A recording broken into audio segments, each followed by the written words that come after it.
નમસ્કાર દર્શક મિત્રો, આપ જોઈ રહ્યા છો સીડી ન્યૂઝ ચેનલ ધ્રાંગધ્રા. સીડી એટલે કરપ્શન ડિસ્ટ્રોયર, હંમેશા સત્યની સાથે અડીખમ.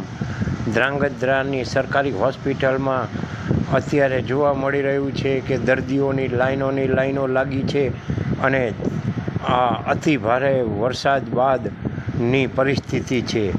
ધ્રાંગધ્રાના સરકારી હોસ્પિટલમાં આમ તો કાગડા ઉડતા જોવા મળતા હોય છે અને ગણ્યા ગાંઠિયા દર્દીઓ હોય છે. તેને બદલે આજે આપ જોઈ શકો છો કે ભાઈઓ, બહેનો, યુવાનો, બાળકોની લાઈનો લાગી છે અને ધ્રાંગધ્રાના સરકારી હોસ્પિટલની અંદર અનેક વિવિધ રોગોના કેસો વધી રહ્યા છે. ત્યારે આ પાણીજન્ય રોગો, મચ્છરજન્ય રોગો તથા તાવ, ઝાડા, ઉલટી, મરડો જેવા અનેક કેસો નોંધાઈ રહ્યા છે અને હાલની અંદર આ વરસાદ બાદ રોગચાળો ખૂબ વકર્યો છે અને રોગચાળાએ ધ્રાંગધ્રા ઉપર ભરડો લીધો છે. ત્યારે એક સવાલ એવો પણ થાય છે કે ધ્રાંગધ્રામાં કોઈ જવાબદાર તંત્ર છે કે નહીં જે જનતાનું વિચારી શકે.